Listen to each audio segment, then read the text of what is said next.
'Tis the season to be jolly, tra-la-la-la-la-la-la-la.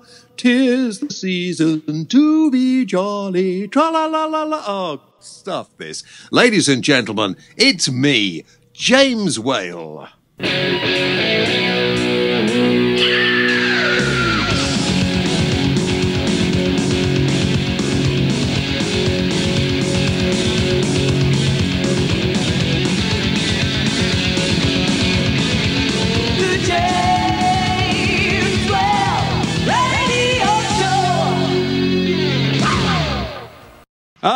Very good evening, good afternoon, good night, good morning, and whatever time of day it is. Hello, welcome, of course, to the James Whale Radio Show, the only program you can hear anywhere at any time of day. And listen, if you get fed up with this show, there's over 60 hours on jameswhaleradio.co.uk with some amazing guests. Sometimes with no guests, but just go and look through the archive of the programmes on our own radio channel, jameswhaleradio.co.uk. Good day. Nice to have you with us. Robbo produces the programme. He's here. Yes, I am. I'm over here today. Very good too. Now, I have to say, Robbo, I've had an extremely busy week, and I am knackered at this moment in time. I went out yesterday, well, a few hours ago, really, went out to a launch of the new Ford Focus. Now, I have to tell you, as we're sponsored by Ford at the moment, they have launched a new Focus. It comes out next year. And I tell you that BMW and Audi are going to have to watch out because the build quality of that car is fantastic. Is it like the new Mondeo that's coming out? Posh and swanky inside. It is, but it's cheaper. Wow. Because it's smaller. Ha! But the only thing is, I went to the launch of this car and they had a super duper sports Focus, really in canary yellow. And I said, oh, that's nice. Dropping the hint, thinking they'll say, oh, James, why don't you take it for a drive? And all that we went and had a look at it. I said, oh, this is really nice. So, yeah, careful. Don't touch it. I don't want you to get your fingers all over the paintwork. I thought that's not very nice, is it? Had it not dried? Well, I don't know. I'm not sure. I hope it had. I'm apparently going to be in the shops next year. Very nice. Very, very nice indeed. I'm driving the Ford Cougar at the moment. Yeah. It's got too much stuff on it. I've told them I can't cope. Every time I want to do something, the car does it for you. Now, I don't know what, I've turned something on, and every now and then the car says, you're getting sleepy. Why don't you have a coffee? Well, I'm not getting sleepy. How on earth would the car know that I might be getting sleepy? Maybe your eyes are shut. Well, no, they're not shut. And I don't flipping well want the car to tell me that I'm getting sleepy. It's a bit spooky. Does it make the coffee for you? Well, I'm wondering if there's a button in the Ford Cougar that actually will make the coffee. I don't know. Maybe there is. But the interesting thing is, suddenly it says, are you feeling hungry? This is this new sync thing that Fords have developed, and it's all married in with the sat-nav. And suddenly it'll say, are you feeling hungry? Well, let us recommend a restaurant that's only a X amount of miles or whatever from where you are now. And what sort of places does it recommend? Whatever, I presume whoever's bought into the memory banks, I don't know. But so if you just say to the machine now, say, look, I'm feeling a bit peckish, and it'll say, what sort of food would you like? Well, I'm looking for you're having a conversation with your car. It's getting more like Star Trek every day. Wow. But it's getting to the point, where I just wanted a phone to make a phone call. Now, I'm doing this radio show through my iPhone with microphone and headphones plugged in. I mean, could you imagine doing this anywhere else? Maybe we could do it in the car. Yeah, well, I'm thinking about that. Next year, the Transit van is 50 years old. Next August, I think. Right. Well, I thought, well, that'd be great. We do the show from a Transit van. A mobile radio show.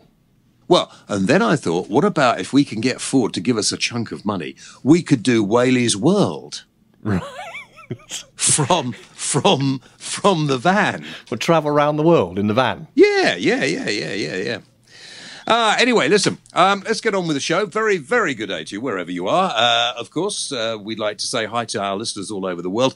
And apologies, last week's programme with James Cosmo talking about the pyramid texts, which that's the script of it I have here.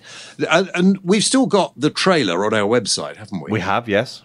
You know, if you want to get a little flavour of it, if you haven't heard the show, go and listen to last week's show again with Cosmo, because I think it's pretty good. And it crashed our server how many times? 4 times. Flipping heck. So you know, if you're a bit of a boxing fan, I think you'll like it. It's an amazing movie, and as soon as I know where you can see it, we will let you know. A lot of people want to see it. They're being cagey about where they're going to release it, but they will be releasing it. And I think there's another showing on the 18th of January to those people from the world of cinemas deciding on where they may release it. But it's an amazing film, and James Cosmo I thought was just brilliant in this. So anyway, if you want to hear the interview again, then it's available, is it not? It's available, yeah. Either one of the radio stations will probably repeat it, or failing that, just go to the website. Yeah, jameswhaleradio.co. Yep, that's it. .uk. You were talking over me again, weren't you? Well, there was a pause, so I thought you wanted me to put. Have we got any music on the programme this week? We got a Christmassy one. Oh, good. Oh, actually, talking about Christmas, let's do this flipping nativity plays. I see just because I'm trying to get Bar Humbug trending, everybody seems to think, oh, yeah, right, old Scrooge. I just get fed up with Christmas, don't you? Not really, but yeah. Ding dong, merrily on high. How's the rest of that go? Better. Does it? Oh, okay. We didn't talk about the nativity thing last week, did we? No, I've got to go tonight to see my daughters. Oh, in Essex, there was a great nativity which has been all staged by Henry vacuum cleaners. Ooh. You know the little Henry vacuum cleaners with the faces? There's a pink one and a red one. Yeah, they're all playing the characters of the nativity. So they're being pulled about by the hoses. Yeah. And of course, I always used to think that the nativity was part of history. That's where I went wrong in life. But anyway, we put this question out, I think, last week on Facebook, because I can't. It was last week, wasn't it? Yeah, a week it was before. last week. No, yeah. actually, I think it was a week before. And I asked the question: are parents right to complain when their child doesn't have a significant part in their school's nativity? Also, your thoughts on parents campaigning to replace the traditional nativity for ones, well, some containing Henrys, some containing Elvis and Star Wars characters as well. What's not to like about that? And some of your thoughts. Well, Tony Nichols said, why can't we have a nativity called Wash and You Won't Stink? I don't actually understand that. Do you, Rob? Maybe he thinks kids stink. Well, I don't know. Mine don't. Do yours? Not normally, no. No. Does your child have a significant role in the nativity? No. She's going to dance around with an umbrella for about 30 seconds, and then that's like the 3-hour play. Listen, I got to wear my dressing gown, slippers, and a tea towel on my head, and that was it. Yeah, I did that. I was a shepherd. Yeah, that just means... I don't know what it means, really. But I remember one year saying, I don't want to do it. And they all go, oh, yeah, everybody has to be in the nativity. I don't want to be in it. And my parents are they don't want to go and see it. I don't want to be in it. What do I want to be in this for? And I get really upset. Jeff Hobbs says, I think the parents that get you upset tend to be the pushy ones who want to live their dreams through their kids. I think you're right. They're the same sort of parents that stand on the touchline of a school football match and hurl abuse at the referee. Those are the sort of parents. Mark Gibbs wants to keep it traditional. Well, okay. Dell says, this is getting out of hand, James. It's our Christmas, not holiday. It's our Christmas, not holiday. We need to stand up and be counted. Too much of this. We mustn't upset anyone, non-Christians. This is our country. Well, I don't know what you're talking about, Del. I mean, I don't follow any religion. As far as I'm concerned, if you want to follow a religion, if you believe that, that's entirely up to you. It's a free country. I've never found anybody upset over Christmas. You know, to me, it's not a religious festival. Oh, dear, have I said that? I have. And I'll tell you the first people that I don't send Christmas cards either, which is a bit of a miserable thing. But the first person that I always get a Christmas card from is my local Indian restaurant. So Christmas doesn't upset them. And I think most of the people who work, not all, but most of the people in the restaurant are probably Muslims. So why would it upset anyone? So Dave Hipperson says there's always a shortage of starring roles, but does it not seem a trend that those that always get them are the friends of teachers, governors, kids, and alike? Oh dear, it's getting out of hand. Life is getting out of hand, isn't it? Yeah, Kerry Swan says Elvis is a nativity. That's so funny. Merry Christmas. Thank you, Kerry. Arthur says, if it's no longer classed as a Christian country, why bother with Christmas? Yeah, well, Arthur, I always just celebrate the end of one year and the beginning of another year. Seems to do it for me. I don't know about anybody else. So anyway, that's what I think about. And listen, I like the celebrations. I like the fact people have a holiday. I like the fact they get sort of all decorations up and people give each other presents and stuff. I love it. I love it. I just don't buy in to the religious bit because I don't have a faith in something that I can't see. Doesn't make me or other people like me a bad person. I don't object to other people having faiths at all. Of course I don't. I do object to people who don't like the fact I don't believe what they believe, and that makes them think I am inferior to them. I do find that quite annoying. And all this kind of paying lip service at the end of the year to something that you don't really believe in. But there we are, you know. It's like Father Christmas. We bring children up to believe, young children, we tell them Father Christmas is real. And then at a certain stage in their lives, we have to say, hang on, actually, there is no Father Christmas. It was just your mum and dad pretending. You can't say that. What? You can't say it's your mum and dad pretending. Why not? There might be kids listening. I never, ever said to my children did have, we did do Christmas for children. We did, of course, we did, as my parents did for me and you will do for you. But I never said, you know, this is really serious. I mean, we used to play, you used to sort of bit of a wink and you know, if you're not good, Father Christmas may not call at this house. Why? Well, you know, he might if you're a bad, you know. Oh, yeah, so Father Christmas, now let me get this right. How many? 60 million people in this country. Obviously, if you're sort of under 5 or so, I suppose you're not going to think like that, so it's fine. But then children of that age are not going to be listening to somebody like me on the radio, so they're not going to be getting upset. But it just, I don't know. It slightly annoys me that people think it's perfectly all right to lie to children and get really upset. I had some real complaint the other day when I said on another show I was doing, I said, well, come on, you know, look, you're not telling me you believe you can't say Father Christmas isn't real. It'll upset the kids. Oh, get over yourself. He is real. You can go and see him in Lapland. Don't be so stupid, Rob. You know, and is this for some strange reason that you don't want? Why would you want to lie to your child and say, you know, there is this very magical person called Father Christmas who rides through the sky in a sleigh, pulled by reindeer who can fly, and this man is so clever that he can get a present into every chimney in the world. I know how he does it. It's all to do with time zones. Absolutely barking mad. How do we get to this? I've no idea how we got on this.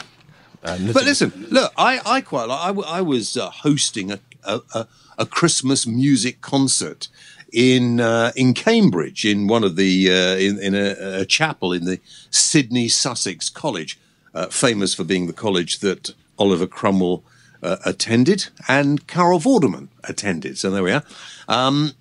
And that was quite fun. We didn't do any overtly religious stuff, but it was nice. I liked the atmosphere. It was good. And I didn't get struck down for being in there, so it must be okay. Was there a Father Christmas? No, funnily enough, there wasn't. Oh. But there was lots of sherry. Maybe he was wrapping all the presents. He's busy. Yeah, oh, you're doing it again. You're doing it again. So look, should cheer everybody up. Shall we have a bit of Christmas music? Oh, go on then. Have you got some Christmas music you could play? We could have the Permanent Smilers. Who? The permanent smilers. What, with my mojos rocking around the Christmas tree? Yeah, I've not heard that one before. That sounds like a cracker. Really? Well, the permanent smilers, my mojos rocking around the Christmas tree. Are you sure this is okay to play? We're not going to upset too many people. I'll stop it if it gets a bit out of hand. Let's have a listen. Here we go.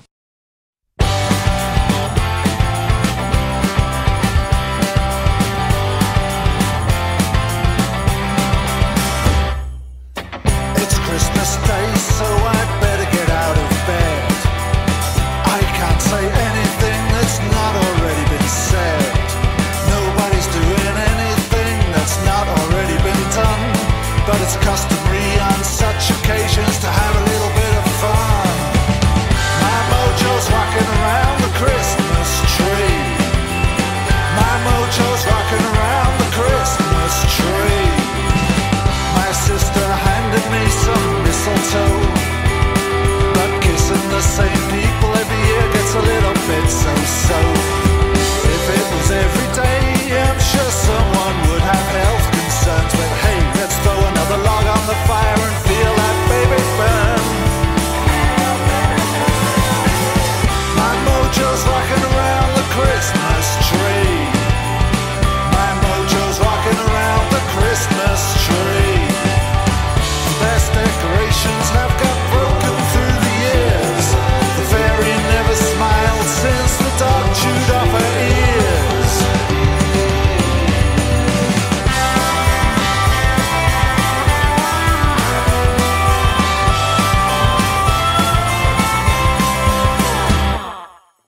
I'm sure that someone thought it was a very good idea to put Christmas right up there, right next to New Year. I danced and drank so much that it really hurt my brain. But in 6 days' time, it's all lang syne, we'll be doing it all again. My mojo's rocking around the Christmas tree. My mojo's rocking around the Christmas tree. My mojo's rocking. My mojo's rocking. My mojo's rocking around the Christmas tree. Rocking. My mojo's rocking around the Christmas tree. My mojo's rocking around the Christmas tree. My mojo's rocking around the Christmas tree. My mojo's rocking around the Christmas tree.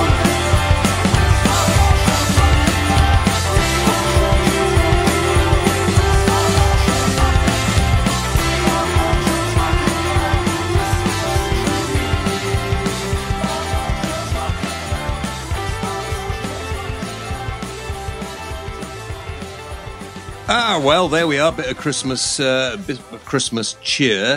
The permanent smilers. Well, it's given me a smile. My mojo's rocking around the Christmas tree. You can download that on iTunes, I presume. Yeah, I would imagine. iTunes, Amazon. I'm sure it's all over the net somewhere. Yeah. As it is Christmas, of course, it's a good time for us all to try and make money out of each other. And the James Well Radio Show has a shop on our website, jameswellradioshow.co.uk/. Was that a pause for me to say shop? Yep, that's very good. And we've got all sorts of things in there, including copies of yours truly's autobiography. And you can even listen, if you go on the front page of our website, you can click on the Audible link. And you can see loads of advertising there, all sorts of stuff you might, if you're musically inclined. We have a musical company that's advertising with us now as well, don't we? Musicola. Yeah, Musicola. You can also go and pop into your local Ford dealer, tell them I sent you, and you never know, they may do a really nice deal for you. The James Whale edition. Yeah. Basically the car with everything turned off. Yeah, yes. Well, here's a hint. Look, get into the dealers there just before the end of the month, and then they might be trying to make up their numbers, and you might get an even better deal. Now, I feel that we've done enough to make ourselves well and truly commercial anymore, and I might get slightly embarrassed. Let's have our guest on. He's a man called an actor called John Challis. He's a great bloke. I haven't spoken to John Challis for years and years and years. You will all know John because of the character that he played in Only Fools and Horses, the character of Boycie. Now, I recorded this a little while ago, and the line is not as good as I would have wished, but he is in his dressing room in the theatre in Plymouth at the moment, where he's doing pantomime. So I apologise for that, but you know, it's a nice chat. And at the end, we do a little sketch, which could actually, I think, Only Fools and Horses could come back with me playing the main role, don't you? Or the replacement granddad or uncle. What are you talking about? You're a man of multi-talents, you. Yeah. Let's talk to John. John Challis, I imagine, John, you get fed up to the back teeth with everybody going, Boycie! If only they did it like that, James. Yeah, no, it's easily, it's one of those things that, just live with. You can't do anything about it. It happens, it's the luckiest thing to have been part of that show, and everybody thinks they know you. And it's the same for all of us, I think. So it's just something you have to embrace it, I think. Everybody thinks there should be another Only Fools and Horses. Is it ever likely to happen? Well, I wish it would, but unfortunately we haven't got anyone to write it, because only one man ever wrote the show, John Sullivan, and unfortunately he passed away a couple of 3 years ago. And so I guess, it would be sort of less than it used to be if somebody else wrote it. And I don't think anybody wants that, really. So I think it's pretty unlikely. I think that the interesting thing, John, is that show is still on somewhere on the wide world of TV. Yes, it is, yeah. It's on Gold, almost every day, I think. And I think there's one, they're showing a special on Christmas Day, I think, 11 o'clock in the morning this year. I'm not sure which one that is, but it is extraordinary. And people sort of get in touch on Twitter and say they've just seen a particular episode or a particular show somewhere. Like I said, because it's shown abroad quite a lot as well, and what are called attract audiences. It sounds a bit dodgy, all that, but in fact they're on aeroplanes and sort of the armed forces all over the world and so on. So yes, it's shown everywhere. Sometimes with subtitles and sometimes sort of dubbed into another language. It's quite extraordinary the appeal of it all. Are you still on repeats or not? Yeah, it's about 4 and 8 me a time. So we're not going to get very rich, I don't think. But no, particularly on if it comes out on terrestrial television, we do okay. But on the cable channels, Gold and so on, and Dave, I think it comes out on Dave and so on. It's not what you call very lucrative, but there is a lot of it. So it adds up to about sort of £1.50 every month or something like that, I suppose. Listen, John, let's leave Boycie for the time being and move on to what you're doing now. You're in pantomime at the moment. Where are you in pantomime? Well, I'm down in Plymouth, in Devon, doing Theatre Royal Plymouth, and we just started rehearsing, and we open on December the 19th, which is completely terrifying, actually looking at the date as it is at the moment. But it's coming together, and we're having a lot of laughs, I have to say. The wonderful Bobby Davro is playing Simple Simon, so you can imagine what that's like. So there's lots of ideas and lots of laughter going on, and we've got Chico playing the hero Jack. There's somebody I hadn't worked with before. I worked with Bobby before and actually survived, which was really good. So, but Chico I hadn't met before. What a great guy he is, though. He's very funny and sends himself out really nicely. And of course, his wonderful song will be part of the show. And and we're all having a pretty good time too. We've got Jeffrey Holland too, who's well known to television people, Heidi High and all that. Yep. And I worked with Jeffrey before lots, so it's like a sort of big family having a good time mucking around, really. The director desperately trying to keep some order. It's going ever so well. And what part are you playing? Oh well, I have to. I'm the children frightener. I don't know why I've done pantomime for about the last 23 years, and I always saw myself as a sort of romantic light comedian, you know. But people don't see me that way. They just see me as this horrible person who goes around threatening children, you know. But I have to provide the evil influence, and of course I get my comeuppance at the end. But it's quite funny. Flesh Creep, his name is, in Jack and the Beanstalk. And, well, listen, every time I've ever done pantomime, I feel like you. I see myself as a sort of James Bond lead type figure, but all I get is to play the baddies, Abernathy, and anything else that's supposed to be nasty. It's very lonely this time of year, James, isn't it? Because everybody hates you, you know, and everybody else gets loved and cheered and clapped, and you're the only one sort of left feeling awful, you know. I mean, so I had to get through this every year of my life, you know. I know. You sit in your own dressing room at the end of the show whilst everybody comes round and visits all the nice people. You're left. Yeah. Nobody wants to talk to you. No, I know. No, it's awful, really. It's supposed to be good time of goodwill to all men, and I don't get a lot of goodwill. I don't know about you.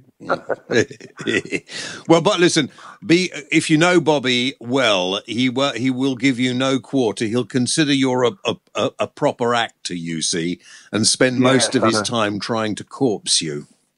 Yeah, he's got a horrible little twinkly face, hasn't he?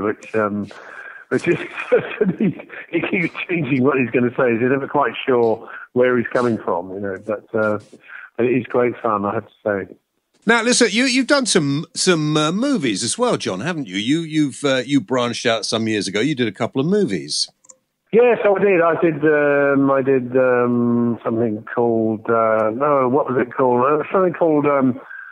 The Tichborne Claimant, that was what it was called, and it was about a man who pretended to be an aristocrat. He came back from Australia to claim a big inheritance, and it was a famous sort of Victorian story. And eventually he got found out, but he nearly sort of conned everybody and got them to part with the money, but he didn't quite do it. So that was great, and lots of big names in that. Stephen Fry was in it, and even Sir John Gielgud. Just you know, that was one of the last things he ever did, I think. So it was a terrific cast. It was great to be part of that. And I've recently done a little short film called Tea for Two, which is a little ghost story, a little short film about a quarter of an hour long, which is going into festivals abroad and Cannes Film Festival and all that, which we've got great hopes for. I've done a few bits on the film, but mainly been on the stage and television, really. Have you never fancied? We were on the programme last week. We had James Cosmo. I don't know if you're familiar with Cosmo. Oh yes, indeed, yeah. And of course, James went to Hollywood and did very well. Have you never fancied that? Oh yes, I have. I'm just waiting for someone to ask me. Really. James, I see at some sort of conventions, you know, signing conventions, and he turns up there because he's been in practically everything, hasn't he? And there's a fantastic character, and so we sort of had a conversation about it, you know. But I sort of flirted with all that. I was out actually in America doing a couple of plays some years ago, and people said lots of complimentary things about it, but things didn't quite work out, and I kept getting called back to this country, you know, to do bits of television. And actually one of the things I got called back to do was a show called Citizen Smith, which was John Sullivan's first series, you know, starring Robert Lindsay. And from that, he liked what I did with the character, and he said he wanted to use it again one day. And the following year, Only Fools and Horses came up. So that's how it started. So, but I was, as I say, I nearly stayed in America, so it was quite lucky I came back, I think. Otherwise, might be something else would have happened. It's one of those sort of crossroads things. You in my life. Talking of Crossroads, I've been in Crossroads as well. I've been in practically everything, you know. But I quite like that. Well, listen, I don't know whether you've ever played the part, but I could see you now playing Dr. Watson in Sherlock Holmes. Oh, absolutely, yeah. When people ask me what sort of, you know, there are any parts I'd like to play, and it's certainly Sherlock or Dr. Watson I'd love to do, you know. Mind you, I'm not sure I could do it much better than Cumberbatch and Freeman do it, you know. It's pretty good, that series, I think, you know. But that would be nice. It's very kind of you to say so. I don't know, once again, you know, if someone asks me, I'll surely go and do it. But I've also wanted to play Doctor Who as well, and I also wanted to play Dracula. As you can see, I'm interested in all these glamorous parts, and I actually did get to play it, but only on the radio. I've got this great face for radio, but I actually played Dracula, which was a big thrill for me earlier on in the year. So, Dr. Watson, yes, it's interesting. I'll start putting that about. Do you? I'll tell you what I meant to ask you as well. I forgot. In pantomime, do you play your character as Boycie? Well, there's a sort of nod in that direction, you know, because you know, I was talking to Bobby Davo about it, and he's a big fan of the show too, and he's a great believer in the fact that, you know, a lot of people will come to the show because of what they know people have been doing, you know. So people have been coming to see me because I've been in Fools and Horses. So you've got to give them a sort of a little bit of it, you know. So we're trying to sort of find some elegant ways of putting the character in there. But he will certainly make an appearance, 2 or 3 appearances practically. There'll be lots of references to the show, you know. So that's yes. Every time I do it, sometimes the good fairy changes me into a good person, and that good person turns out to be Boycie, you know. So it's nice little transformation scene at the end, you know. And people be sitting there sort of waiting for it a bit, and when it happens, they really enjoy that moment. Have you? I mean, when you started out as an actor, did you think you'd still be doing it so many years on? No, I didn't really think about it. I didn't. I never had any plan, you know. It was quite likely that I would have gone off and done something else, really, because it happens to me quite often. It has happened to me in my life. And I think, I want to do something else now. I was like that at school. I always wanted to get out of a lesson halfway through and do something else, you know, and or go and play football or something or other. I was a bit of a butterfly mind, I suppose. So I suppose I always thought I might find something else to do. You know, I did a bit of gardening, and in the garden centre at one point, because I thought that's the way I wanted to go. And then I thought I'd go to Spain and I'd grow some herbs and teach people to speak English, and you know. But I always went back to it, you know. I think it was usually at a time when not much was happening. You know, it happens to every performer, I suppose. You know, you just have those gaps where nobody seems particularly interested, really, and so you think, oh well, I'll go and do something else. And then, of course, Sod's law dictates that as soon as you do that, the phone rings and somebody asks you to come and do something, and that's happened to me 2 or 3 times. And of course, I've gone back and done it. And thought, oh yeah, I love doing what I do, you know. But it's like you don't want to get sort of dominated by it, you know. A lot of people get sort of quite knotted up about it, the whole thing, because you have to deal with rejection all your life, you know, really. And because there's somebody you can do it better, or they prefer somebody else's face or something. I went for a job one time, not long ago actually, and they wanted someone to do a radio show. And I went for this. I went for a chat, and they said, "Look, we'd love you to do this, but we're just going to see if we can find a woman who could do it better than you." Yes. I can be a woman. You said I can do women. I said, if you tell me now you're going to look for somebody younger, I think I've got a good case for sexual and age discrimination. Yes, quite. Yes, absolutely. Yeah. Oh, yeah, that's the sort of thing. I mean, I did about 7 tests for a big a voiceover campaign. some years ago, and I went back no less than 7 times to do changes in scripts and so on and so on. And I thought, God, well, it's worth going back this many times because it's going to be a really big campaign, you know, and I should make some decent money. And eventually it stopped, and they got a woman to do it instead. Which was lovely for her, but at what stage they decided, you know, that it had to be, I don't know. It's so strange. I mean, but again, it's like something that sort of thing happens. You go and you throw your hands up and you go, oh, to hell with this. And I mean, I suppose in a lot of ways that's why I started writing. I'd always written stuff down, you know, and I started writing the autobiography, and so that became a part of my life, you know, as well. So, but I sort of like that. I've always liked the idea that you do lots of different things. That's why I like playing characters in plays and so on. In Rep in the early days, it's a great thrill for me. It was to be a different person every week, you know, and I found that absolutely fascinating. And now I'm sort of a bit saddled with one particular character that got very famous on the telly, you know. But it's great sort of trying to create something else, even in the pantomime here with Flesh Creep, you know, because that's what always interested me, you know. So you translate that into your life, and you think, well, it's not just about being an actor. I'd like to direct something or write something, or you know, all that. I know it's always a funny thing when, you know.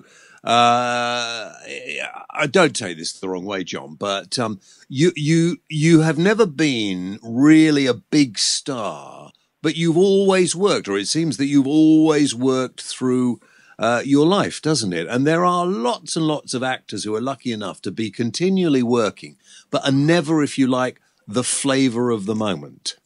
No, that's right, yeah. I think the die was cast quite early, because I remember being quite upset very early on, you know, when I started almost, and the casting director had said to my agents, so I was doing lots of bits of telly, and I'd been in the Royal Shakespeare Company and in the West End and so on, done lots of rep, and he said to my agent, he said, John's great. He said, he'll never be a superstar, but he's really useful. That settled me with being used, but in a way, it was a terrific compliment, you know, because I could do lots and lots of different things, and you know, and as he said, you know, the thing about casting is if you can fill the whole cast with some good people, even playing the smaller parts, you get a much better production. You know, it's a part of a whole, you know. So. So were you ever really useful, James, do you think? No. And do you know, I've always been second choice. They've always tried to find somebody better than me, but in the end, they had to come back. And, yes. I don't know. Because there was no one better than you, that's why. And they're always, oh, no, not him again. Listen, we get somebody else.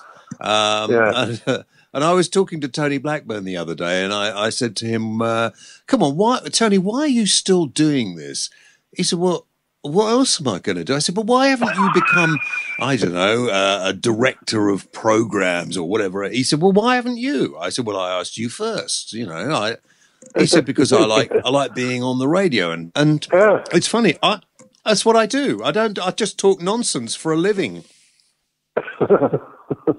But very entertaining, Nick. You're there to entertain people, you know, like I am, you know. Well, listen, let's talk about this new venture of yours, your new talk show. Tell me that. Oh yeah, so this really came.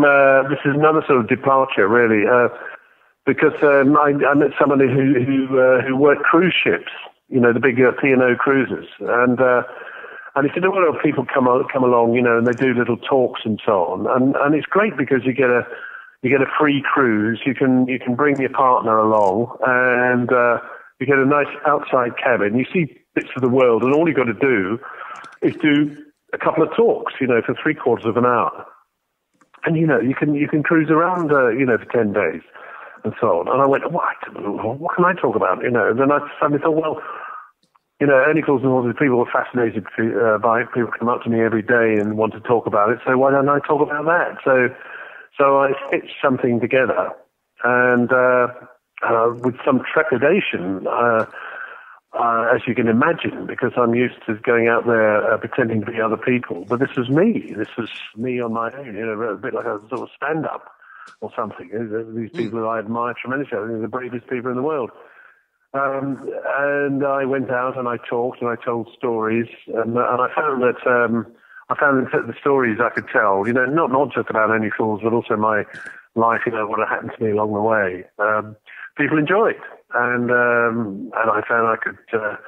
I went on far too long, and I went on for about an hour, but it seemed to go down very well. And then I got asked to do another one. Then could I do a third show because so many people wanted to see it? And I thought, wow, this is good. And also, I was on these cruises seeing parts of the world I'd never seen before, so it's a terrific deal.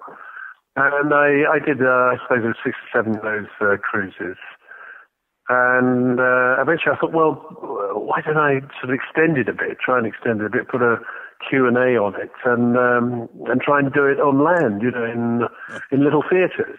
And I found a couple of people who were interested in that, and yeah, there was a few teething problems. I got it slightly wrong, and I went off and I found the wrong person who then didn't give me any money to do it. Owed me money, still owes me money, in fact. So that was a bit of a knockback. But eventually, I sorted it out, and I suppose if I can stand up, I found out what works best, and and what doesn't, and sort of you hone the stories and so on.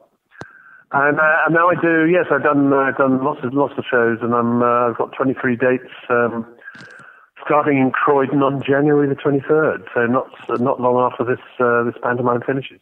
You need to take copies of your autobiography and sell those in the interval. Well, funny you should mention that, James, but that is what I do. Anybody who's coming to see these shows, my books, my 2 copies, two parts of my autobiography and 2 novels I've written too, called Reggie Stag at Bay, Reggie in the Frame, will be on sale after the show, and they're ideal Christmas presents, these, and they're pretty cheap. If you buy 10, you get them even cheaper. No, they're terrific presents for people, stocking fillers, and I can obviously dedicate the books for people, and put whatever they want in there, as long as it's complimentary and not too rude. Are you on Twitter? I am on Twitter, yes, at Being Boycie. Being Boycie is the name of the first part of my autobiography. So the Twitter site is at Being Boycie. So, join me on Twitter. We've got lots of people and lots of stuff happens on Twitter. So that's quite an interesting place to be as well. But the website is the place if you want a dedicated book, wigmorebooks.com. Okay. Well, you follow me on Twitter at The James Whale, and I'll follow you on Twitter at Being Boycie. Yeah, I certainly will. That would be great. I'll follow you if you follow me. There you are. Right, just before we finish this, John, just give us a bit of Boycie. I don't care what you do, but just for all those fans of Only Fools and Horses. Yeah. All right, James. Well, it's a bit difficult to know what to say to you, but get your coat. We're leaving. How's that? Is that any good? Yeah. Can I play the other part? Hang on, let's see if I can. What do you mean we're leaving? I've only just got here. I'm having fun. For God's sake, pull yourself together. Life isn't supposed to be fun. It's supposed to be hard work. I mean, I've got to go back to rehearsal at 2 o'clock, and I haven't had any lunch, James. John, listen, you're working pretty hard at the moment. Take it easy and look forward to meeting up in the new year sometime. That'd be good. That'd be great, James. Thanks a lot. Great to talk to you. Say hi to Bobby. Sure will. And have a great Christmas, huh? And you, my friend. Thanks a lot. Bye. Cheers, James. Bye. Would you like a free audiobook? Our friends at Audible are giving everybody a free audiobook just by going to the James Whale Radio Show website, jameswhaleradio.co.uk. All you need to do is click on the Audible link, register, and you'll get your free audiobook. It's a bit like a book club, and remember, you can leave at any time and you still get to keep your free audiobook. So what are you waiting for? Just head over to the James Whale Radio Show website, jameswhaleradio.co.uk, and click on that Audible link now. There we are, John Challis. And if you're in Plymouth, why don't you pop along and see him in pantomime? I think that'd be quite funny. He's playing the character of Flesh Creep. I'd like to play that next year.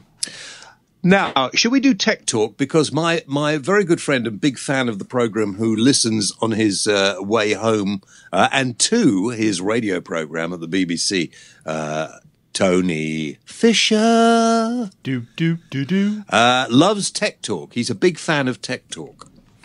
I forgot about Tech Talk. I have got something, but I forgot we were doing it. Okay.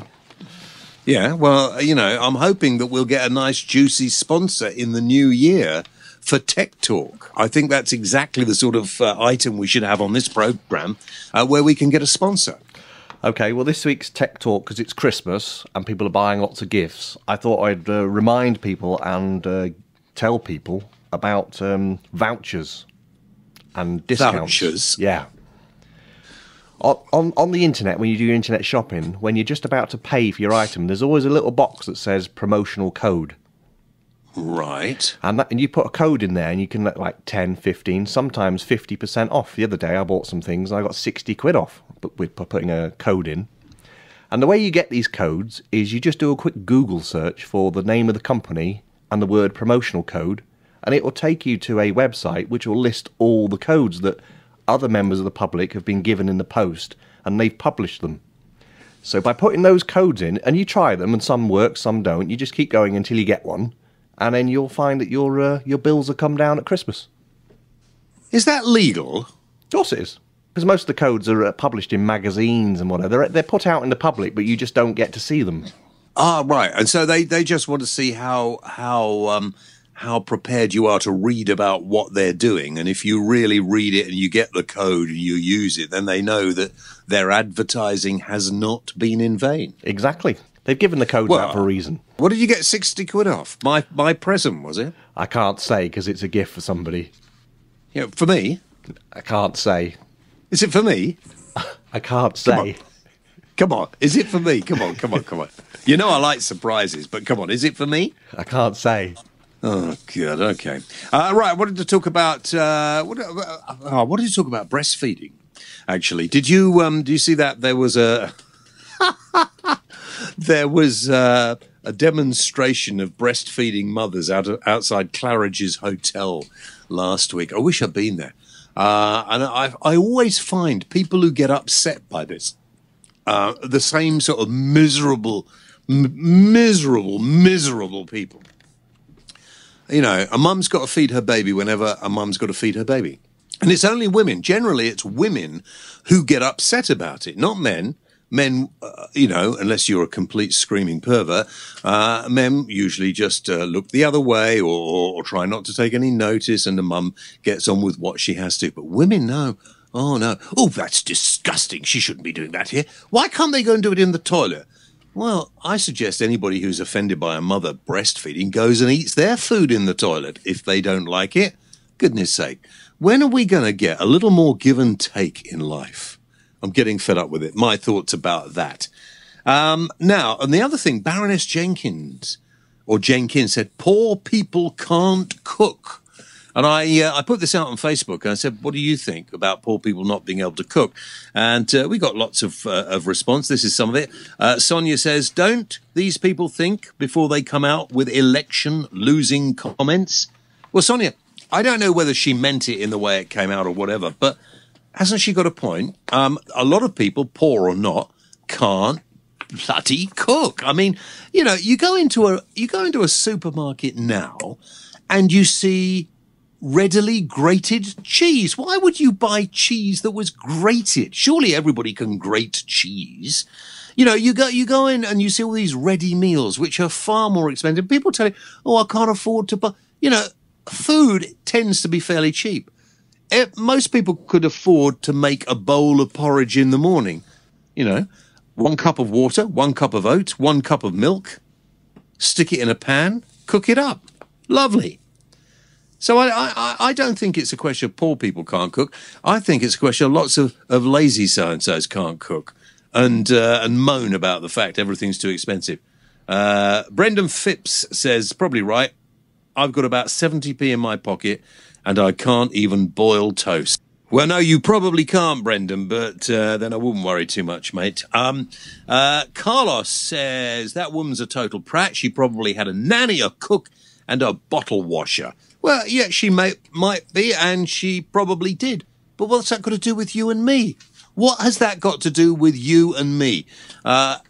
You know, there are people out there who can't manage and need to be helped. We don't teach our children how to cook anymore.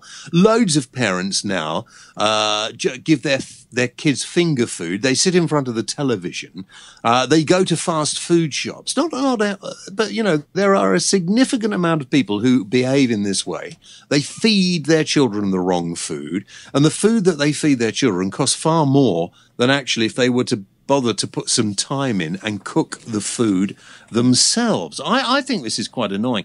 James Watson says, poor people, not through their choice, often find it easier and cheaper to give their kids 99p burgers from McDonald's.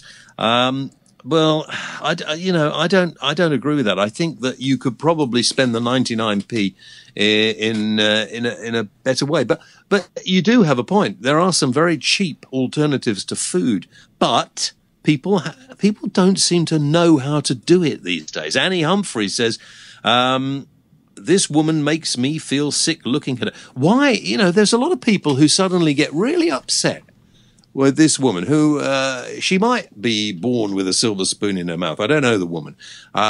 She might have had a real easy ride. But don't you think we should have a little think of it? Do you think there are people who may not actually be that poor, but who are not able to cope with life? People who perhaps there'll be people who are a lot poorer than the one she's talking about who manage okay. And I just worry about a section, perhaps, of our society now that feel they're owed everything, that they feel that, you know, they shouldn't have to do anything, that everything should be supplied for them. And then if it's not, they moan like mad. And it annoys me intensely, to be honest. Samantha says, rich people can't cook, they have butler. You see, there's so much of this. If you're not a wealthy person with a butler, then you should be aspiring to be one. I mean, look, hang on just a minute. Rob? Yeah? Bring me a cup of tea, would you? And one of those rather nice chocolate biscuits as well. The ones in the special tin? Yes, in the special tin. Okay. Please. Okay, no problem. Thank you. I'm just going to unplug myself. Hang on a sec. Got it? Yeah, hang on. Thank you.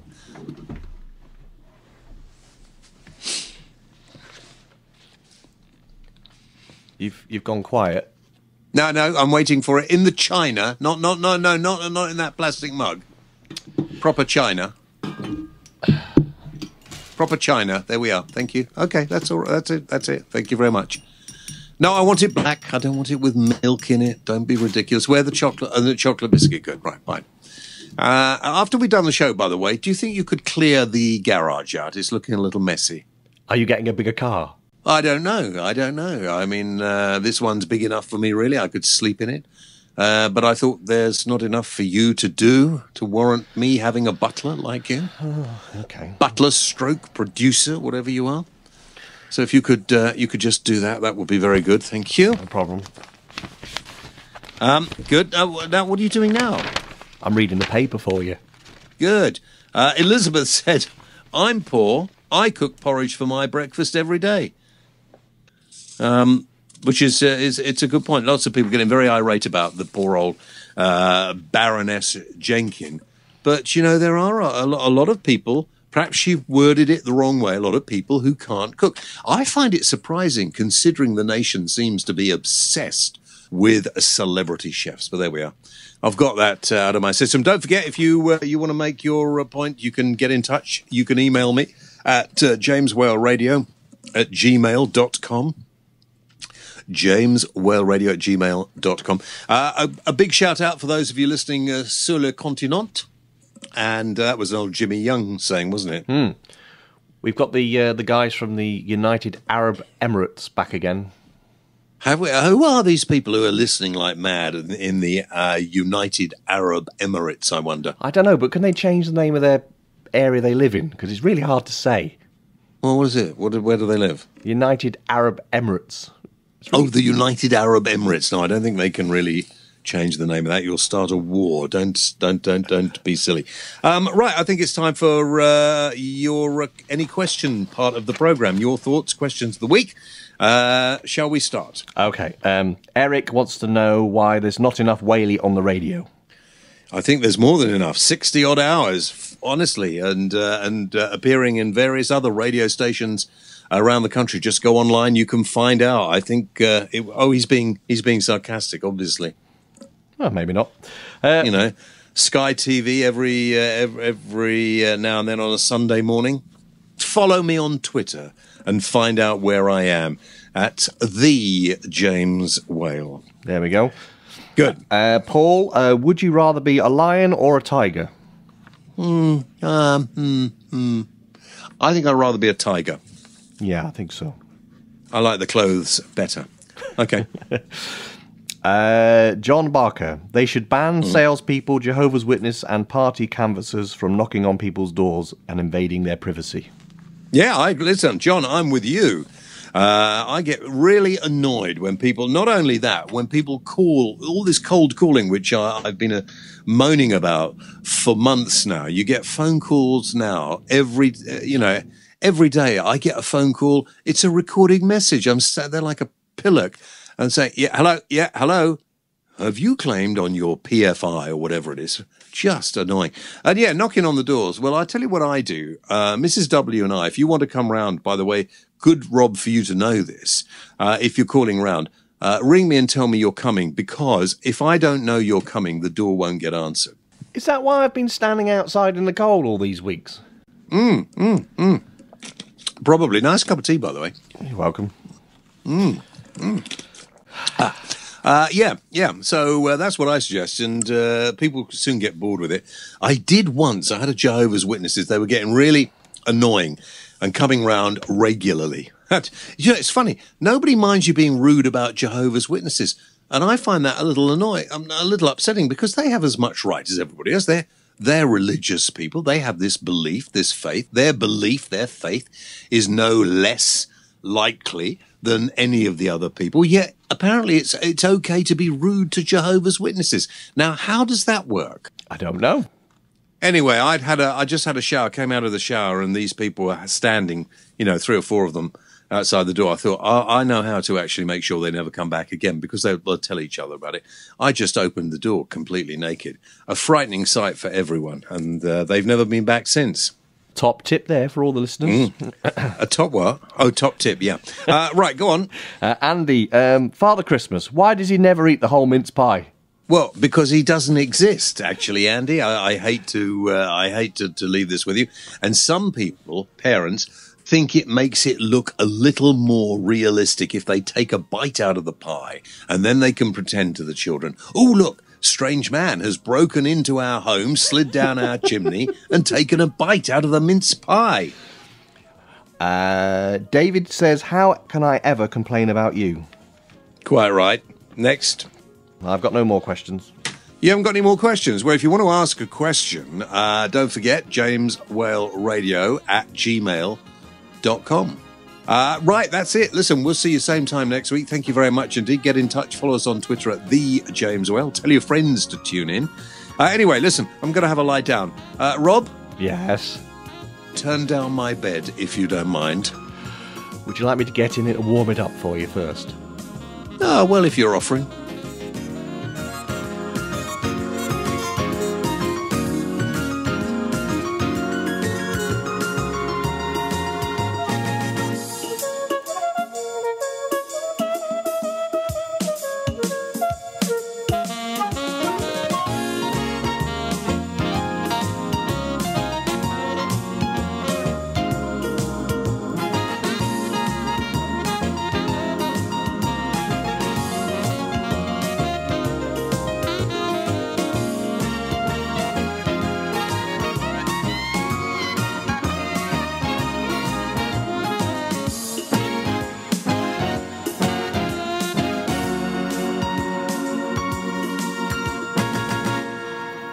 You're listening to the James Whale Radio Show.